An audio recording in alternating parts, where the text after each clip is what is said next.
In Montgomery, Alabama, we headed over to the Southern Poverty Law Center and the Civil Rights Museum. And it was one of the most moving things I've done, and especially one of the more moving things we've done on this trip.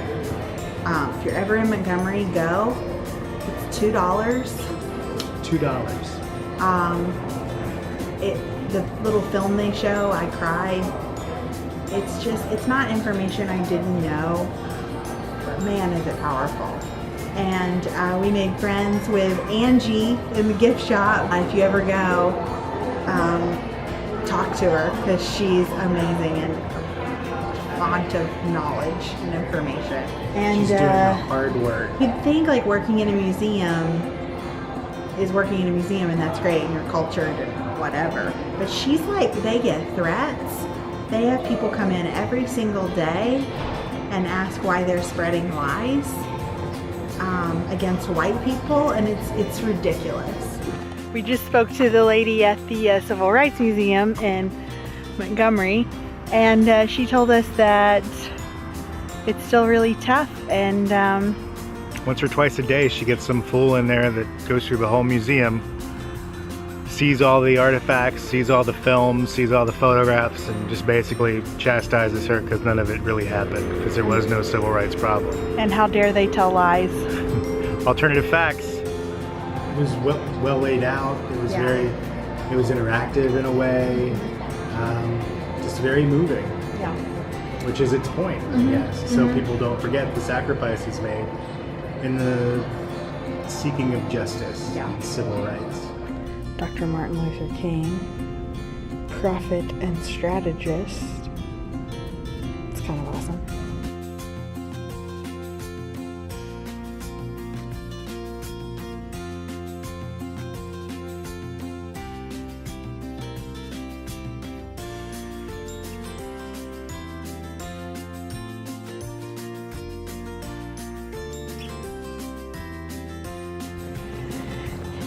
We have come to the Tuskegee Airmen National Historic Site. Yeah, I think we're the only ones here. I guess our aim is to go to these hangars here. These two airplane hangars are where the museum is. Oh. Nicely manicured spot. All right, Tuskegee Airmen. Coming up.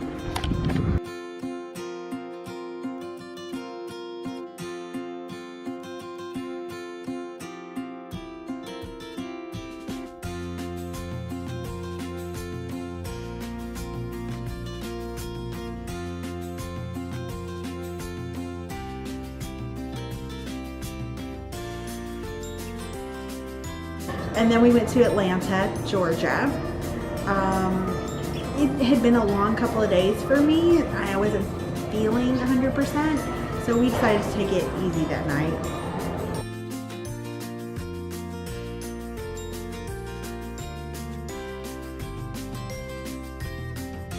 There is an interactive element to the Center for Civil and Human Rights. A lot of interactive stuff. Yeah. The one that was the hardest for me, that I also think everyone should do, is the lunch counter.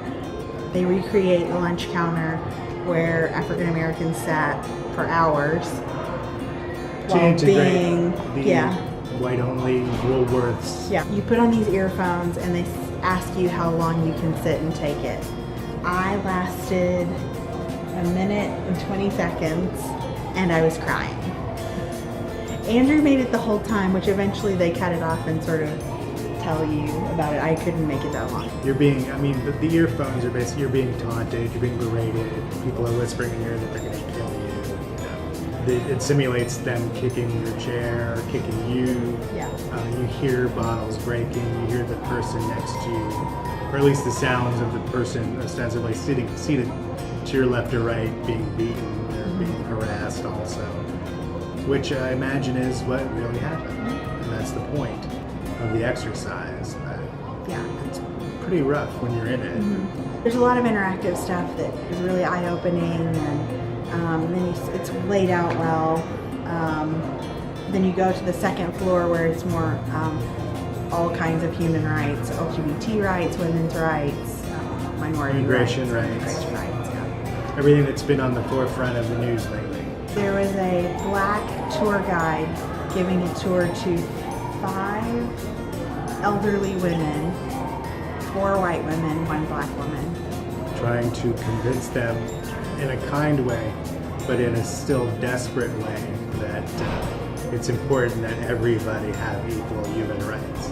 Yeah, and they weren't really getting it. It was sad. Yeah, well, I mean, why does there have to be laws enacted? I'm nice. I was taught to be nice. It's literally what this one woman said. I'm a Christian woman. I was taught to treat everyone fairly. Why should there be a law made? Yeah. So after Atlanta, our end goal was Pigeon Forge, Tennessee. Tennessee. What's up, gang?